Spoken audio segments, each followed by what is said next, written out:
اب میں شروع کرتا ہوں سورہ یوسف کا رکوع نمبر 4 اور 12ویں پارے کا رکوع نمبر 14. حسب معمول اس کا مختصر لفظی ترجمہ مختصر گرامر کے ساتھ، پھر انشاءاللہ اس کی تفسیر. وقال نسوة فی المدینہ. نسوہ نساء، امرأتن کی جمع ہے. امرأہ ایک عورت، نسوتن اور نساء یہ پلورل میں آتا ہے، دونوں عورتوں کو کہتے ہیں. وقال نسوة فی المدینۃ، مدینہ شہر کو کہتے ہیں.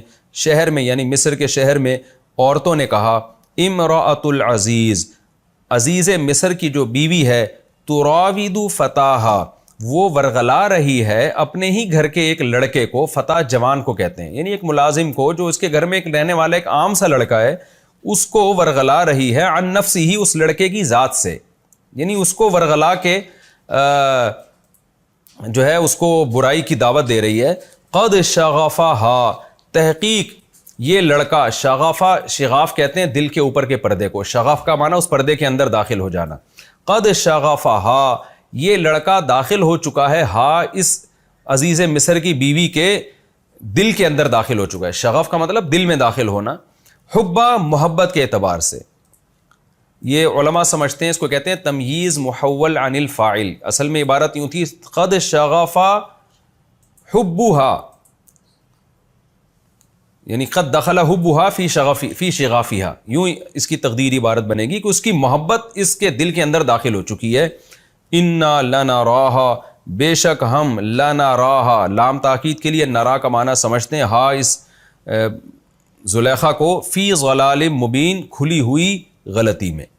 فلما سمعت، پس جب زلیخا نے سنا، بمکرہن، ان کی بری باتوں کو، ان کی اپنے خلاف بری تدبیروں کو، کہ میرا امیج خراب کرنے کی کوشش میں لگی ہوئی ہے، یہ بری تدبیر، یعنی کہ اس مکر کو جب اس نے سنا، ارسلت الیہن، تو بھیجا ان کی طرف. کیا مطلب؟ قاصد کو بھیجا. واعتدت، اور تیار کیا. اعتداء کا معنی ہوتا ہے تیار کرنا،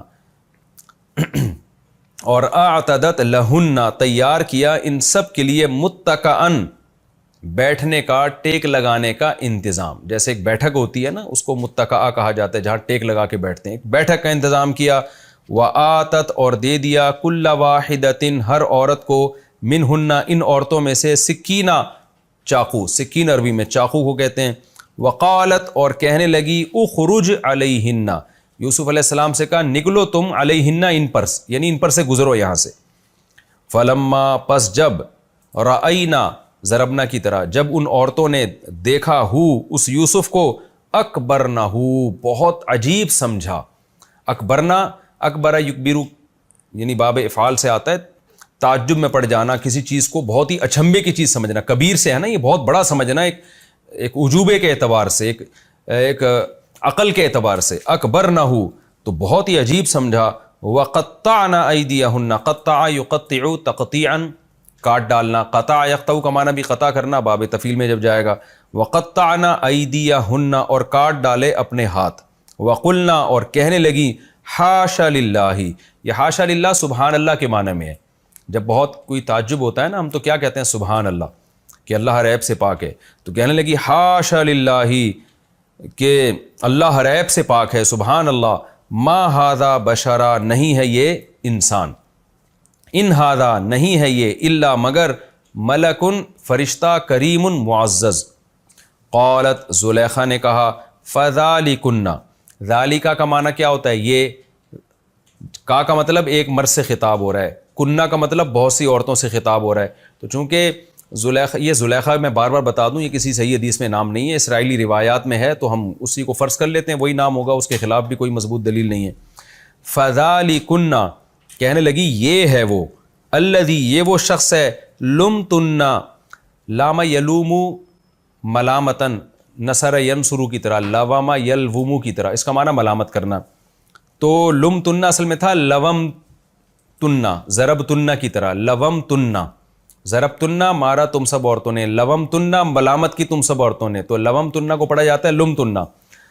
لم تننی، یہ ہے وہ شخص جس کے بارے میں تم ملامت کر رہی تھی، فی ہی، اس کے بارے میں، یہ ہے وہ کہ اس کے بارے میں تم مجھے ملامت کر رہی تھی. وَلَقَدْ رَاوَدتُّهُ، البتہ تحقیق میں نے اس کو ورغلایا ہے، عن نفسہ، اس کی ذات سے. فاستعصم لیکن یہ بچ گیا ہے. عصمت کہتے ہیں نا لا عاصم الیوم کوئی بچانے والا نہیں ہے, تو عاصم یعصم کا معنی بچانا, استعصم یعصم کا معنی بچنا. ہم کہتے ہیں نا بچہ معصوم ہے, کیا مطلب گناہوں سے بچا ہوا ہے یہ. تو فاستعصم لیکن یہ بچ نکلا ہے. وَلَئِن لَّمْ يَفْعَلْ اور اگر واو کا معنی اور لام تاکید کے لیے, اِن لَّمْ يَفْعَلْ اس نے نہیں کیا, ما وہ کام, آمرہ جس کا میں اس کو حکم دے رہی ہوں. امر یامر کا معنی حکم دینا, آمر امرو کی طرح, اضربو کی طرح, انصرو کی طرح.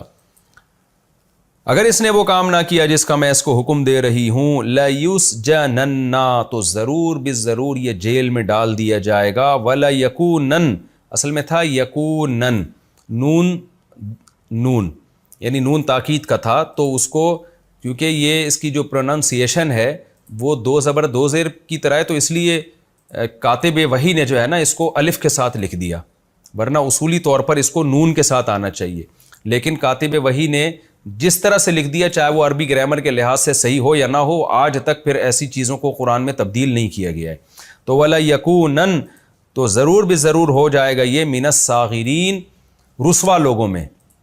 صاغر کا مطلب کم لوگوں میں. اس کے ساتھ ایسا سلوک ہوگا, اس کو ایسی سزا ملے گی کہ اس کی عزت ختم ہو جائے گی. قال جب یوسف علیہ السلام نے یہ بات سنی تو یوسف علیہ السلام نے فرمایا ربی, ربی اصل میں یا تھا آخر میں, ربی اے میرے رب, یعنی اللہ سے دعا مانگنے لگے. ربی السجن احب الیہ جیل وہ زیادہ محبوب ہے مجھے, مما اصل میں تھا من ما, مما اس برائی سے, یدعوننی الیہ جس کی طرف یہ عورتیں دعوت دے رہی ہیں مجھے. وَإِلَّا تصرف اللہ اصل میں تھا ان لا, اگر لا تصرف عنی تو پھیرے گا نہیں, دور نہیں کرے گا مجھ سے, کیدہن ان کے اس مکر کو, اصبو الیہن تو میں مائل ہو جاؤں گا ان کی طرف. صبا یصبو صبون کا معنی ہوتا ہے مائل ہونا, اصبو اصل میں اصبو تھا, اصبو الیہن تو میں ان کی طرف مائل ہو جاؤں گا. وَأَكُمْ مِنَ الْجَاهِلِينَ اور میں جاہلوں میں سے ہو جاؤں گا, نا سمجھوں میں سے ہو جاؤں گا. فَاسْتَجَابَ لَهُ رَبُّهُ بس قبول کر لیا یوسف کے لیے یوسف کے رب نے, یعنی یوسف کے رب نے یوسف کی دعا قبول کر لی. استجابہ کا معنی دعا قبول کرنا. فَصَرَفَ عَنْهُ اور دور کر دیا یوسف سے, کیدہن ان کی اس تدبیر کو, ان کے اس مکر و فریب کو, یعنی برائی سے بچا لیا. انہ بے شک وہ اللہ, هو السمیع سننے والا بھی ہے, العلیم اور جاننے والا بھی ہے. ثم بدا لہم پھر اس کے بعد, بدا لہم ظاہر ہوا ان کے لیے, یعنی جو بھی شاہی محل کے لوگ تھے, عزیز مصر اور اس کی بیوی اور جتنے بھی لوگ تھے, ان کے لیے یہ بات ظاہر ہوئی. بدا یبدو بدون کئی بار یہ لفظ آ چکا ہے, ظاہر ہونا. من بعد ما بعد اس کے کہ رأوا الآیات انہوں نے بہت ساری باتیں دیکھیں, نشانیاں دیکھیں, کچھ چیزیں دیکھیں, تو تفسیر میں اس کی ڈیٹیل انشاءاللہ آئے گی. اس کو دیکھنے کے بعد ان کے لیے یہ بات ظاہر ہوئی. وہ کیا ظاہر ہوئی؟ لَيَسْجُنُنَّهُ کہ وہ اس کو ضرور بے ضرور جیل میں ڈالیں, حتیٰ حین ایک خاص وقت تک کے لیے. تو یہ لفظی ترجمہ مختصر گرامر کے ساتھ کمپلیٹ ہوا. پچھلے لیکچر میں آپ نے سنا تھا کہ, یعنی لیکچر میں تو نہیں, اسی لیکچر میں, لیکن پچھلے رکوع کے آخر میں جو ہماری تفسیر کمپلیٹ ہوئی تھی وہ یہ کہ بادشاہ نے کیا کہا کہ یوسف اس معاملے سے اعراض کر, اور زلیخا سے کہا کہ تو اپنے جرم پہ توبہ استغفار کر, تو ہی خطا کار ہے. آگے اس رکوع میں قرآن کہتا ہے وَقَالَ نِسْوَةٌ فِي الْمَدِينَةِ لیکن یہ بات بالآخر شہر میں پھیل گئی. آپ کو پتہ ہے نیگیٹو باتیں ایسے جنگل میں آگ کی طرح پھیلتی ہیں. ہر آدمی دوسرے کو بتا رہا ہوتا ہے کہ یہ بادشاہ کی بیوی نے حرکت کی ہے اپنے غلام کے ساتھ, اور دیکھو کسی کو بتانا نہیں. دوسرا پھر اس کو بتا رہا ہوتا ہے تمہیں پتہ ہے بادشاہ کی بیوی نے, بادشاہ نے تو پابندی لگا دی تھی ایسا کچھ نہیں ہو, بس یہیں بات دبا دو, ختم کرو. لیکن ایسے نا ایک کان سے دوسرے کان, ایسے موقع پہ اکثر یہی ہوتا ہے کہ سب ایک دوسرے کو بتا کے یہ کہہ رہے ہوتے ہیں آگے کسی کو نہیں بتانا. وہ آگے 10 آدمیوں کو بتاتا ہے یہ کہہ کے کہ آگے کسی کو نہیں بتانا, وہ آگے 100 آدمیوں کو بتا رہے ہوتے ہیں یہ کہہ کے کہ آگے کسی کو نہیں بتانا. تو اسی طرح یہ بات پھیلنا شروع ہوئی اور ہوتے ہوتے پورے شہر میں پھیل گئی, یہاں تک کہ وقال نسوة فی المدینہ, قرآن کہتے ہیں شہر کی عورتیں کہنے لگیں, امراۃ العزیز عزیز مصر کی جو بیوی ہے, تراود فتاہا اپنے گھر کے ایک لڑکے کو, فتح کا اطلاق عام طور پہ غلام پہ بھی ہوتا ہے, کہ اپنے گھر کے ایک ملازم کو, ایک نوجوان لڑکے کو اس کی ذات سے ورغلا رہی ہے. قد شغفہا حبا اور یہ لڑکا اس عزیز مصر کی بیوی کے دل میں اس کی محبت گھس گئی ہے. انا لنراھا فی ضلال مبین، ہم سمجھتے ہیں کہ یہ کھلی ہوئی غلطی میں پڑی ہوئی ہے. کیا مطلب کہ بھئی رائل فیملی کی، ایک شاہی خاندان کی، اتنی اونچے خاندان کی اتنی خوبصورت عورت ہے، تو اس کا جو ایک معیار ہے یوسف اس معیار پہ نہیں اترتے. آج بھی کوئی ایسا ہونا کہ کوئی بہت اونچے خاندان کی کوئی عورت عاشق ہو جائے کسی ملازم پر، تو اس کو عجیب ہی برا سمجھا جاتا ہے کہ اس کو تو کوئی شہزادے پہ عاشق ہوتی، کوئی اس طرح کسی پہ عاشق ہوتی تو بات سمجھ میں بھی آتی ہے. بہرحال وہ کہنے لگی انا لنراھا فی ضلال مبین، ہم اس کو بہت بڑی گمراہی میں سمجھتے ہیں. فلما سمعت بمکرہن، جب زلیخا نے سنا کہ عورتیں میرے بارے میں اس طرح کی باتیں کر رہی ہیں، شہر کی عورتیں، ظاہر ہے اس کو اپنی بے عزتی محسوس ہوئی. تو اس نے جب ان کا مکر و فریب سنا کہ میری بے عزتی کرنے پر تلی ہوئی ہیں، تو اس نے سوچا کہ بھئی ان کا اپنے اوپر سے اس الزام کو بری کرنا چاہیے. اس نے کیا کیا، ارسلت الیہن، سب کی طرف قاصد بھیجا، دعوت میں بلایا. وَأَعْتَدَتْ لَهُنَّ مُتَّكَأً وَآتَتْ كُلَّ وَاحِدَةٍ مِّنْهُنَّ سِكِّينًا، سب کے لیے دعوت ارینج کی اور سب کے ہاتھ میں چھری پکڑا دی. وقالت اخرج علیہن، اور یوسف سے کہا کہ آپ ان کے سامنے سے نکل کے جائیں. فلما رأینہ اکبرنہ، جب انہوں نے دیکھا ہے تو بہت حیران ہوئیں، بہت بڑا سمجھا اس معاملے کو، اور ایسی مبہوت ہوئی ہیں یوسف علیہ السلام کے حسن کو دیکھ کر کہ پھل کے بجائے اپنے ہاتھ زخمی کر دیے. انہوں نے ہاتھ کاٹنے کا مطلب یہ نہیں کہ پورے گٹوں سے الگ کر دیے، مطلب یہ کہ ہاتھوں کو زخمی کر دیا انہوں نے. ایسی مبہوت ہوئی یوسف علیہ السلام کو دیکھ کر، اور کہنے لگی حاشا للہ ما ھذا بشرا، کہ اس کا ایک بامحاورہ ترجمہ اللہ کی قسم سے بھی کیا جاتا ہے کہ اللہ کی قسم، یعنی بہت تاکید کے ساتھ کہا کہ ما ھذا بشرا، یہ انسان نہیں ہے. ان ھذا الا ملک کریم، یہ کوئی آسمان سے فرشتہ ہے، اور فرشتہ بھی عام معمولی نہیں، بہت ہی کوئی معزز فرشتہ ہے جو آسمان سے نازل ہوا ہے. تو یہ انسان نہیں ہو سکتا اتنا خوبصورت. حضرت یوسف علیہ السلام کو جو معجزہ ملا تھا نا، جیسے پیغمبروں کو معجزے ملتے ہیں، تو حدیث میں آتا ہے یوسف علیہ السلام کا جو معجزہ تھا وہ حسن تھا.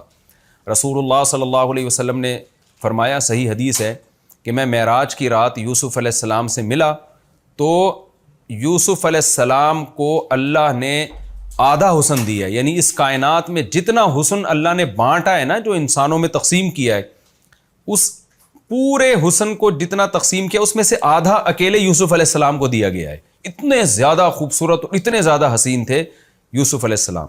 اب انسان تصور کر سکتا ہے کہ بھئی کتنے حسین ہوں گے. یعنی ہم اگر غور کریں نا کہ یار کیسے ہو سکتا ہے کہ اتنے کوئی حسین ہو کہ ساری عورتیں ہی مبہوت ہو کر اپنی انگلیاں کاٹ ڈالی انہوں نے، یہ کیسے ہو سکتا ہے. دیکھیں انسان کی جو سوچ ہے نا بہت محدود ہے.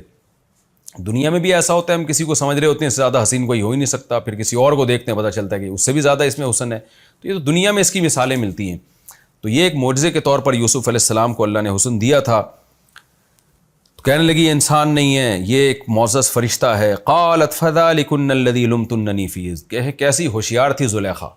وہ پہلے یہ بھی کر سکتی تھی کہ جو عورتیں باتیں بنا رہی ہیں ان کو ایک لیٹر لکھتی کہ بھائی تم اس کو نہ دیکھو کہ وہ ملازم ہے، وہ بے انتہا حسین ہے، بے انتہا حسن و جمال اللہ نے اس کو دیا ہے. خط لکھ کے ان کو بھیج دیتی. اس کو پتہ تھا کہ حسن کو الفاظ میں ڈیفائن کرنا ممکن نہیں ہوتا. تو میں ان کی، اور یہ بھی ہے کہ ایسے وقت میں اس نے یوسف علیہ السلام کو گزارا ہے جب پھلوں کو کاٹنے کے لیے وہ تیار تھیں، تاکہ ان کی انگلیاں کٹیں، زخمی ہوں، اور پھر میں بتاؤں کہ تم ایک نظر دیکھ کر جس کو ایسی پاگل ہو گئی ہو کہ تمہیں یہ نہیں پتا چل رہا کہ تم پھل کاٹ رہی ہو یا ہاتھ کاٹ رہی ہو، تو جو میرے ساتھ رہا ہے اور جو مستقل دن رات میں اس کے اوڑھنا بچھونا، چلنا پھرنا، کھانا پینا، اس کے بات چیت کا انداز، یہ ساری چیزیں دیکھ رہی ہوں، تو میں کیسی اس پر عاشق ہو چکی ہوں گی. تو اس لیے ایسے موقع پہ اس نے فوراً کہا زلیخا نے، فذلکن الذی، یہ ہے وہ جس کے بارے میں لمتننی فیہ، تم مجھے ملامت کر رہی تھی. تو یہ ہے وہ، یعنی بتاؤ اب ملامت کا بتاؤ کہ اب یہ ملامت بنتی ہے کہ نہیں بنتی. وَلَقَدْ رَاوَدتُّهُ عَن نَفْسِهِ، اور پھر خود اعتراف کیا کہ میں نے اس کو ورغلانے کی کوشش کی ہے، میں اس بات کا اقرار کرتی ہوں، اور گویا کہ مجھے اس میں کوئی اپنی بے عزتی محسوس نہیں ہوتی. اور فَاسْتَعْصَمَ، لیکن یہ بچ نکلا ہے. وَلَئِن لَّمْ يَفْعَلْ مَا آمُرُهُ، اور چونکہ بدنامی بھی ہو چکی تھی، بدنامی سے میری مراد یہ کہ سب میں یہ بات لیک آؤٹ ہو چکی تھی کہ اس پر عاشق ہے، اور اس نے دکھا بھی دیا یوسف علیہ السلام کو کہ بھئی یہ میرا عشق جو ہے اس میں مجبور ہوں. تو اب ببانگ دوہل کہنے لگی، وَلَئِن لَّمْ يَفْعَلْ مَا آمُرُهُ، اگر اس نے میرے ساتھ وہ کام نہ کیا جس کا میں اس کو حکم دے رہی ہوں، لَيُسْجَنَنَّ تو ضرور بالضرور اس کو جیل میں ڈال دیا جائے گا، وَلَيَكُونَ مِنَ الصَّاغِرِينَ اور یہ ضرور ہو جائے گا رسوا لوگوں میں سے۔ تو یہ کتنی بڑی آزمائش تھی دیکھیں یوسف علیہ السلام کے لیے، کہ یہ پہلے سے بھی زیادہ بڑی آزمائش آ گئی یوسف علیہ السلام کے لیے۔ ایسے موقع پہ انسان کیا سوچتا ہے کہ یا اللہ اب تو میں مجبور ہوں، پوری زندگی کے لیے مجھے جیل میں ڈال دیں گے، میں کیسے وہاں وقت گزاروں گا، اور مجھے رسوا بھی کریں گے، میری عزت کا جنازہ نکلے گا، میں نے دین کی تبلیغ کرنی ہے، اگر میری عزت ہی ختم ہو گئی تو میں دین کی تبلیغ کیسے کر سکوں گا۔ 20 قسم کے بہانے ہو سکتے تھے، لیکن یوسف علیہ السلام ان میں سے کسی بھی دباؤ میں نہیں آئے، کوئی لاجک پیش نہیں کی، اور اللہ سے دعا مانگنے لگے کہ قال رب السجن احب الی مما یدعوننی الی، اے اللہ جیل مجھے زیادہ محبوب ہے اس برائی سے جس برائی کی مجھے یہ دعوت دے رہی ہیں۔ اور پھر اپنی عاجزی بھی ظاہر کی یوسف علیہ السلام نے، کیا مطلب، اے اللہ مجھے اس برائی سے بچا لے، بے شک مجھے جیل ہی جانا پڑے، لیکن وَإِلَّا تَصْرِفْ عَنِّي كَيْدَهُنَّ اگر تو نے ان کے مکر و فریب کو مجھ سے دور نہ کیا، تیری توفیق شامل حال نہ ہوئی، أَصْبُ إِلَيْهِنَّ تو میں بھی ان کی طرف مائل ہو جاؤں گا، وَأَكُمْ مِنَ الْجَاهِلِينَ اور میں بھی وہ کام کر بیٹھوں گا جو جہلا کا کام ہوتا ہے، ناسمجھی کا کام ہوتا ہے۔ ظاہر ہے گناہ کر کے تو کوئی بھی فائدہ حاصل نہیں ہوتا، اللہ کے غضب کو دعوت دینے والی بات ہے، تو میں وہ کام کر لوں گا جو عالموں کا کام نہیں ہوتا، جو اللہ کی معرفت جاننے والے ہوتے ہیں ان کا کام نہیں ہوتا، جو اللہ کی معرفت سے جاہل ہوتے ہیں ان کا کام ہوتا ہے، تو میں بھی وہ کر لوں گا۔ یہ یوسف علیہ السلام کی تواضع تھی کہ بچنے کی کوشش بھی کر رہے ہیں مگر ساتھ ساتھ اللہ سے دعا بھی مانگ رہے ہیں۔ اور یہ بھی ہمیں پتہ چلتا ہے کہ اب صرف زلیخا ان کو گناہ کی دعوت نہیں دے رہی، بلکہ وہ تمام عورتیں مل کے اس حضرت یوسف پہ دباؤ ڈال رہی تھی کہ تم یعنی معاذ اللہ جو زلیخا کی ایک حرام خواہش ہے اس کو پوری کرو۔ یہ اس لیے کہ اس سے انسان پر دباؤ اور زیادہ بڑھ جاتا ہے، اس سے زیادہ پریشر کسی پر زنا کا ڈالا نہیں جا سکتا کہ ایک طرف اتنی حسین ترین عورت ہو اور دوسری طرف یوسف علیہ السلام جو بالکل جوانی کی دہلیز پہ قدم رکھے ہیں وہ ہوں، دباؤ بھی بہت زیادہ اور برائی نہ کرنے کی صورت میں دھمکیاں بہت زیادہ۔ ایسی صورت میں بھی یوسف علیہ السلام نے اس گناہ کو اپنے لیے حلال نہیں سمجھا۔ تو ہمیں سوچنا چاہیے کہ ہم کہاں کھڑے ہوئے ہیں، ہم معمولی سی باتوں پہ گناہ کو اور برائی کو اپنے لیے کیسے حلال کر لیتے ہیں۔ تو اور پھر یوسف علیہ السلام اللہ سے دعائیں بھی مانگ رہے ہیں۔ وقت چونکہ ہمارا پورا ہو چکا ہے، یہ 2 آیتیں میں مکمل کر لیتا ہوں۔ فَاسْتَجَابَ لَهُ رَبُّهُ فَصَرَفَ عَنْهُ كَيْدَهُنَّ اللہ کہتے ہیں ہم نے یوسف کی دعا کو قبول کیا اور ان کی تدبیروں کو یوسف سے دور کر دیا، یعنی یوسف کو برائی سے بچا لیا، توفیق دی یوسف علیہ السلام کو برائی سے بچنے کی۔ کیوں؟ اِنَّهُ هُوَ السَّمِيعُ الْعَلِيمُ اللہ خوب سننے والا اور جاننے والا ہے، وہ اپنے بندوں کی دعاؤں کو سنتا ہے۔ ثُمَّ بَدَا لَهُم مِّن بَعْدِ مَا رَأَوُا الْآيَاتِ لیکن کیا ہوا کہ جو شاہی محل کے لوگ تھے، عورتیں تھیں، انہوں نے کچھ ایسی نشانیاں دیکھیں جس کے بعد ان کے لیے یہ بات ظاہر ہو گئی کہ ان کو جیل میں ہی ڈالنا پڑے گا۔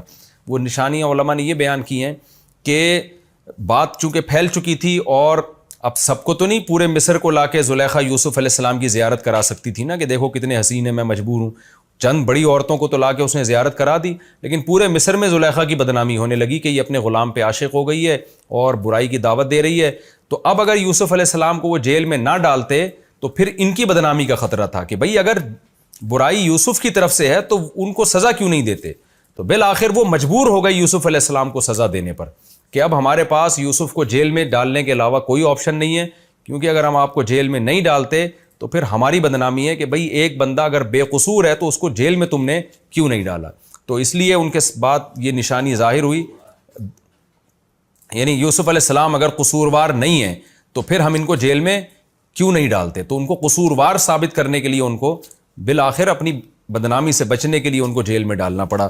ثم بدا لهم من بعد ما رأوا الآيات ليسجننه کہ ہم ان کو ضرور بھی ضرور جیل میں ڈالیں گے حتی حین، ایک ٹائم تک کے لیے، تاکہ یہ معاملہ دب جائے اور لوگوں میں یہ شو ہو جائے کہ بھئی کیس چلا تھا، مقدمہ چلا تھا اور یوسف علیہ السلام مجرم ہونا ثابت ہو گئے تھے اور ان کو جیل میں ڈال دیا گیا تھا، تاکہ ان کی عزت خراب ہو، ہماری جو رائل فیملی کی عزت ہے اس پہ آنچ نہ آئے۔ اور بالآخر اس بیس پہ ان کو جیل میں ڈال دیا گیا۔ یہ ہمارا رکوع کمپلیٹ ہوا۔ اس میں جو علمی نکات ہیں 2-4 وہ میں انشاءاللہ اگلے ایپیسوڈ میں بیان کروں گا، اور پھر ہم انشاءاللہ یعنی گویا ہم سورہ یوسف کا جو رکوع نمبر 4 اور 12ویں پارے کا رکوع نمبر 14 اس کے علمی نکات اگلے ایپیسوڈ میں انشاءاللہ میں شروع کروں گا، اس کے بعد ہم انشاءاللہ اگلے رکوع کی طرف جائیں گے۔ بسم اللہ الرحمن الرحیم۔ آج انشاءاللہ میں سورہ یوسف کا رکوع نمبر 5 اور 15 شروع کروں گا، لیکن اس سے پہلے سورہ یوسف کا رکوع نمبر 4 اور 12ویں پارے کا رکوع نمبر 14 اس کے چند علمی نکات تھے وہ رہ گئے تھے 2-3، وہ میں انشاءاللہ بیان کر کے پھر آگے رکو نمبر 5 شروع کرتا ہوں۔ بسم اللہ الرحمن الرحیم۔ وقال نسوة فی المدینۃ امرأۃ العزیز تراود فتاها عن نفسہ۔ یوسف علیہ السلام کو جب زلیخا نے ورغلانے کی کوشش کی تو عزیز مصر نے کیا کہا کہ یوسف علیہ السلام کو کہا کہ اس معاملے کو آپ دبا دیں، لیکن آپ دیکھیں اس کے باوجود شہر میں خبر پھیل گئی اور عورتیں باتیں کرنے لگیں کہ ایک اتنے بڑے عہدے والے آدمی کی جو بیوی ہے، جو اتنے رائل فیملی سے جس کا تعلق ہے، وہ اپنے غلام پہ عاشق ہو رہی ہے۔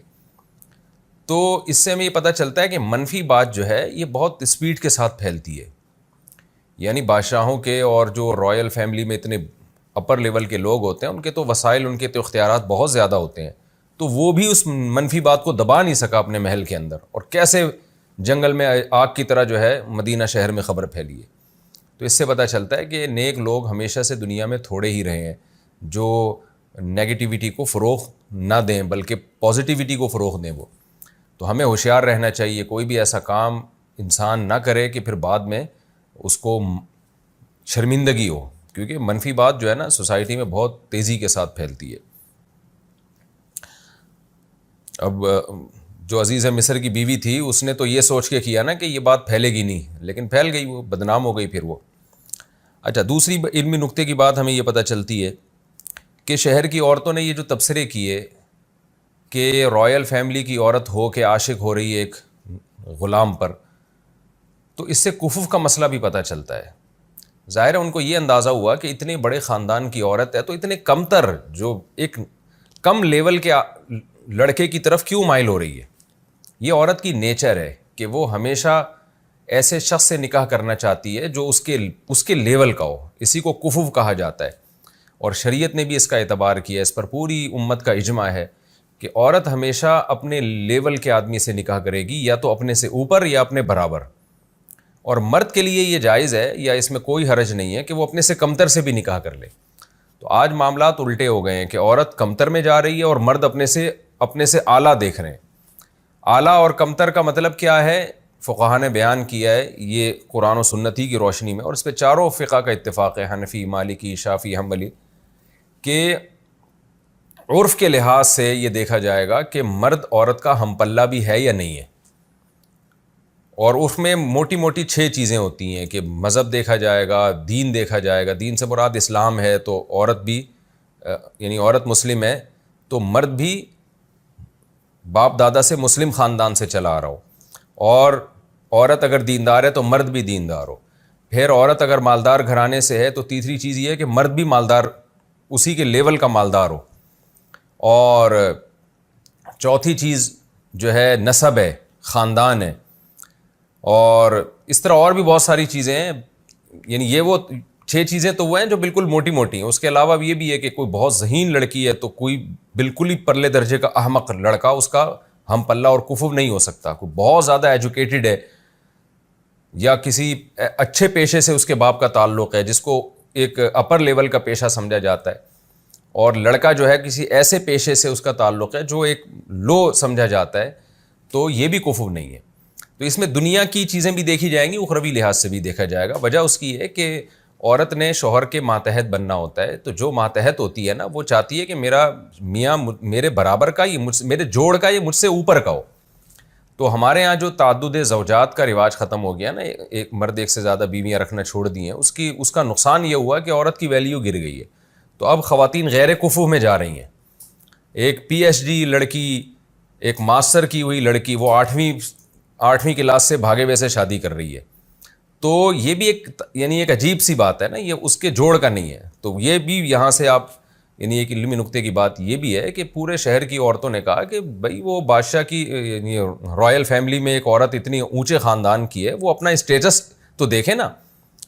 تو اس کے برعکس اگر ہو جائے تو پھر کچھ نہیں ہے، لیکن عورت کے معاملے میں یہی دیکھا جائے گا کہ وہ اپنے لیول یا اپنے سے اونچے سے نکاح کرے۔ یوسف علیہ السلام تو اس کے لیول سے بہت اونچے تھے، لیکن ان عورتوں نے اعتراض اس لیے کیا کہ وہ تو ان کو نہیں پتا تھا یہ پیغمبر ہیں اور یہ اتنے اونچے خاندان کے ہیں، تو اس لیے ان کو اعتراض ہوا۔ لیکن فی نفسی ہی اعتراض درست ہے، فی نفسی ہی حضرت یوسف کی شخصیت کو اگر ہم نہ بیچ میں لے کر آئیں تو نارملی یہ اعتراض درست ہے۔ لیکن آج کل اس کا خیال نہیں کیا جاتا۔ تیسرا ہمیں نقطے کی بات یہ بھی پتہ چلتی ہے کہ بعض دفعہ آپ جب کوئی کسی اعتراض کا جواب دینا ہو نا، تو زبان سے جب اعتراض کا جواب دیا جائے تو وہ جواب مزیدار نہیں ہوتا، وہ اثر انداز نہیں ہوتا۔ لیکن جب کوئی عمل کرا کے آپ کسی کو کسی بات کا جواب دیتے ہیں تو وہ زیادہ مؤثر ہوتا ہے۔ جیسے زلیخا نے یہ نہیں کیا کہ ان عورتوں کو جا کے جواب دینا شروع کر دیا کہ وہ بہت خوبصورت ہیں یوسف علیہ السلام، وہ بڑے اٹریکٹیو ہیں، نہ پورا ایک ماحول ارینج کیا اور پھر یوسف علیہ السلام کو سامنے لے کر آئی۔ ہمارے یعنی پیغمبر صلی اللہ علیہ وسلم کی احادیث میں بھی اس کا تذکرہ ملتا ہے۔ آپ صلی اللہ علیہ وسلم نے کوئی عمل کرایا، جیسے آپ صلی اللہ علیہ وسلم نے دنیا کی حقیقت کو بیان کرنے کے لیے ایک بکری کا مرا ہوا بچہ مردہ، اس کی طرف آپ صلی اللہ علیہ وسلم نے اشارہ کیا اور فرمایا بتاؤ تم میں سے کون ہے جو 1 یا 2 درہم میں اس کو خریدے گا؟ صحابہ نے کہا یہ مردار بدبودار، اس کو تو مفت میں بھی کوئی لینے کے لیے تیار نہیں ہے۔ تو آپ نے کیا فرمایا؟ دنیا کی حقیقت اللہ کی نظر میں اس سے بھی کمتر ہے۔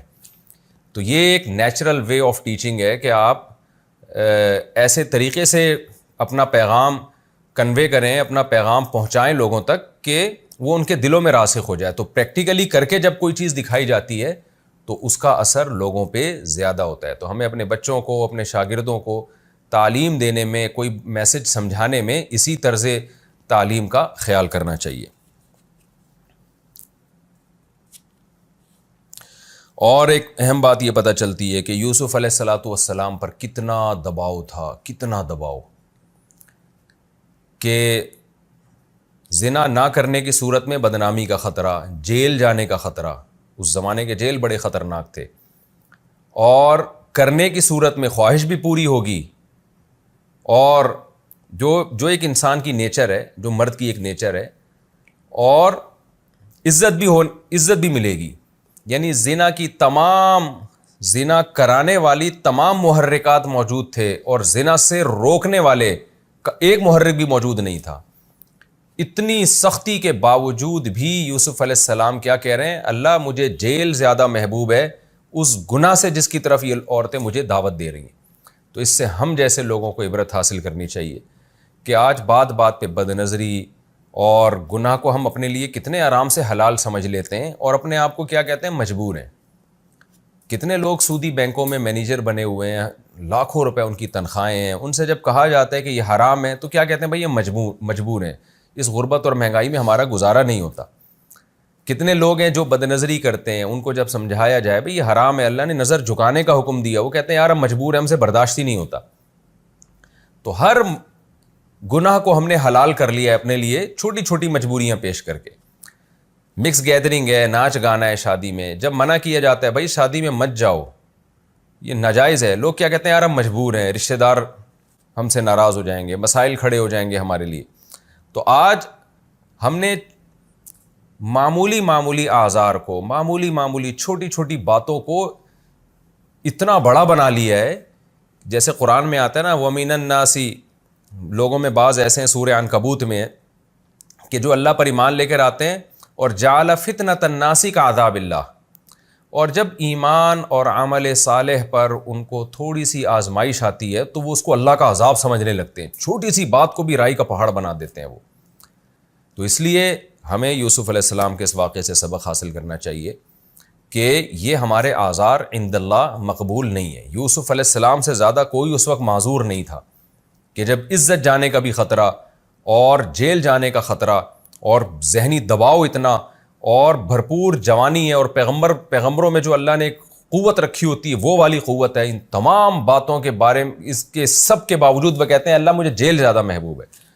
یہی ہمارا بھی جذبہ ہونا چاہیے، اور جب ہمارا گناہ سے بچنے کا یہ والا جذبہ ہوگا تو پھر حدیث میں آتا ہے رسول اللہ صلی اللہ علیہ وسلم نے فرمایا ذاق طعم الایمان من رضی باللہ ربا وبالاسلام دینا وبی محمد صلی اللہ علیہ وسلم نبیا، وہ شخص ایمان کی مٹھاس چکھ لے گا جو اس پر راضی ہو گیا کہ میرا رب اللہ ہے، میرے پیغمبر محمد صلی اللہ علیہ وسلم ہے، اور میرا مذہب اسلام ہے، اس پہ ڈٹ جائے بس وہ کہ اب میں جو اسلام کے حکام ہے اس سے آگے پیچھے نہیں ہوں گا۔ تو آپ نے فرمایا اس کو دنیا میں اسلام کی مٹھاس محسوس ہوگی، اور جو بیچ میں لٹکا ہوا زندگی گزارتا ہے کبھی ادھر کبھی ادھر، اس کو اسلام کی مٹھاس محسوس نہیں ہوتی۔ تو یوسف علیہ السلام کے اس گناہ سے بچنے کے اس جذبے میں ہمارے لیے بھی بہت زیادہ عبرت کا سامان ہے. ہمارے لیے جو آزار ہم جن عذروں کی لڑکیاں شرعی پردہ نہیں کرتی کہ والدین ناراض ہو جائیں گے اور سسرال ناراض ہو جائے گا یا شادی میں مشکلات کھڑی ہو جائیں گی,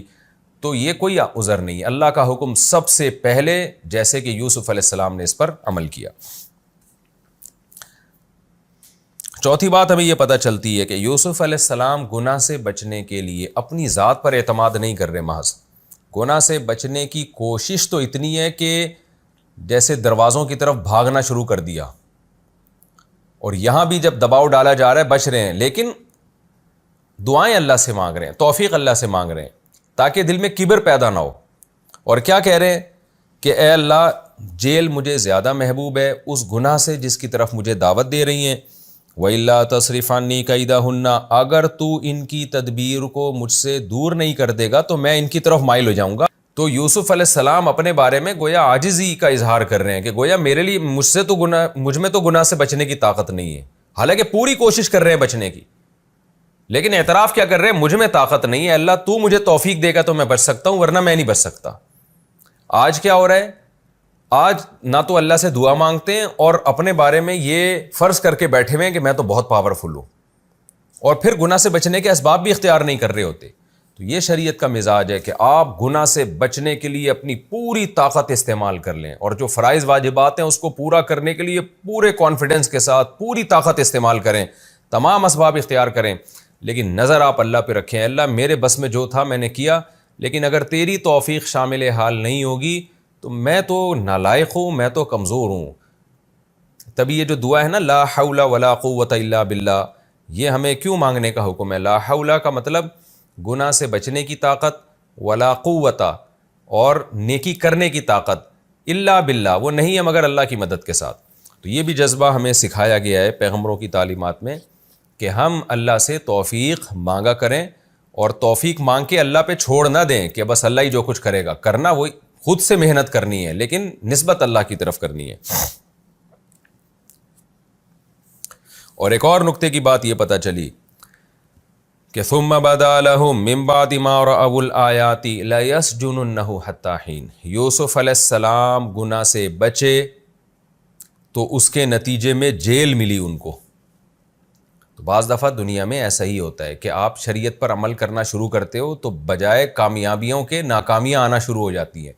ایسے موقع پہ لوگوں کی چیخیں نکلتی ہیں کہ لو بھائی ہم تو اسلام پر آئے تھے, دین پر آئے تھے, بجائے اس کے کہ پریشانیاں ختم ہوتی پریشانیاں تو اور بڑھنا شروع ہو گئیں.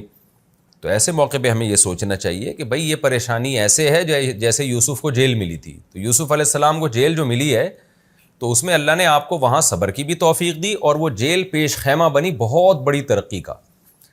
تو دین پر عمل کے نتیجے میں جب آزمائشیں آتی ہیں تو اللہ صبر کی بھی توفیق دیتا ہے اگر آپ صبر کرنا چاہو, اور پھر وہ آزمائشیں بہت بڑی ترقی کا ذریعہ بنتی ہیں.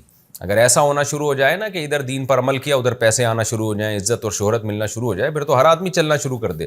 تو بعض دفعہ ایسے ہوتا ہے دین پر آنے کے نتیجے میں وقتی طور پر آزمائشیں آتی ہیں. تو ایسے موقع پہ یہ کہنا کہ یہ دیکھو اللہ تعالیٰ سے شکایتیں شروع کر دینا, یہ نیک لوگوں کا کام نہیں ہوتا. اور دوسری بات یہ بھی ہمیشہ ایسا نہیں ہوتا.